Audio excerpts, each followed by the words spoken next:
Donc voici une petite vidéo pour résumer ce qu'on a pu faire la dernière fois. Donc je vous rappelle, le problème qu'on s'était posé, c'est existe-t-il un lien entre la masse et le poids d'un objet? Donc on avait vu que la masse d'un objet représentait en fait la quantité de matière de cet objet, et par contre que le poids représentait en fait la force attractive de la Terre sur cet objet. Donc deux choses apparemment différentes, mais peut-être en lien l'une avec l'autre. Donc un de nos objectifs était également de faire un compte-rendu d'expérience. Donc un compte-rendu qui, je vous rappelle, contient 5 grandes étapes: le problème, l'hypothèse, le protocole avec les schémas, les résultats et la conclusion. Donc le problème, c'était notre question: est-ce qu'il y a un lien entre la masse et le poids? L'hypothèse, vous l'aviez formulée, suivant votre idée. Donc soit oui, il existe un lien entre masse et poids, soit non, je pense qu'il n'existe pas de lien entre la masse et le poids d'un objet. Donc ensuite, pour le protocole, donc tout simplement, on a deux choses à faire ici.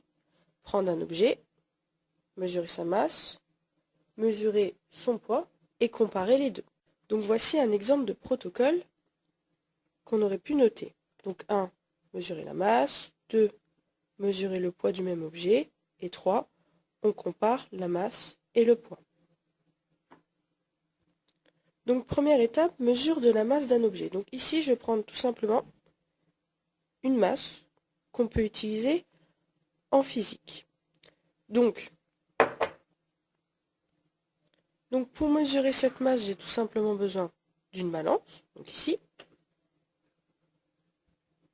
je pose mon objet sur la balance et elle m'indique 200 grammes. Donc entre-temps, je considère que j'ai réalisé le schéma de l'expérience. Donc ici, j'ai bien l'objet, la balance. Et j'ai également préparé une petite phrase afin de noter mon résultat. Donc la masse de l'objet est de 200 grammes. Donc 200 grammes, soit 0,2 kg, puisqu'on avait dit qu'il fallait exprimer la masse dans son unité légale. Ici, un objet de 0,2 kg. Donc deuxième étape, mesure du poids de ce même objet. Donc pour cela, on va cette fois-ci utiliser un dynamomètre. Donc un dynamomètre, c'est quoi? C'est tout simplement constitué d'un ressort qui va en fait plus ou moins s'étendre lorsque je vais accrocher un objet à son extrémité. Donc c'est l'étirement du ressort qui va nous donner en fait la valeur du poids de l'objet.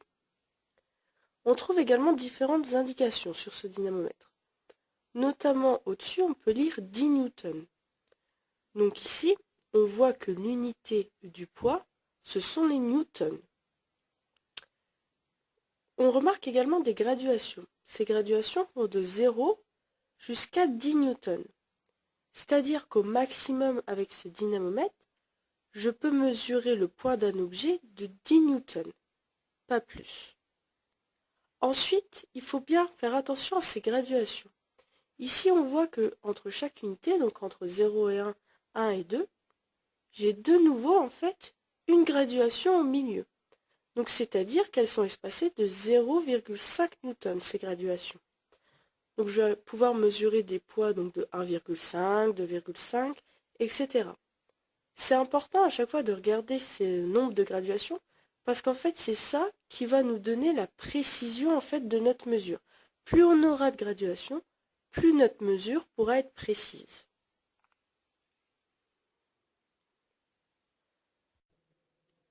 Cette expérience est schématisée donc de cette manière, où on voit ici qu'on a bien représenté la potence, le dynamomètre avec, attention, très important, son ressort à l'intérieur, et l'objet qu'on suspend au dynamomètre. J'ai également, comme pour la masse, préparé une phrase réponse où je vais pouvoir inscrire la valeur que j'aurai obtenue. Donc je suspends le même objet au niveau du dynamomètre. Et donc je lis ici que le poids de mon objet est de 2 newtons. Donc je vais tout de suite l'écrire au niveau de la phrase réponse. Donc on a le poids de l'objet qui est de 2 newtons. Donc dernière étape, la comparaison des deux résultats. Donc j'avais mesuré une masse donc, de 0,2 kg et un poids de 2 newtons. Si je compare ces deux valeurs, je me rends compte que si je multiplie la masse par un coefficient de 10, j'obtiens le résultat du poids. Donc 0,2 fois 10, on va bien obtenir 2. On a donc un lien de proportionnalité entre les deux. Le problème étant qu'ici, on l'a appliqué qu'à un seul objet. Il va maintenant falloir prouver en fait que ce lien de proportionnalité s'applique avec d'autres objets.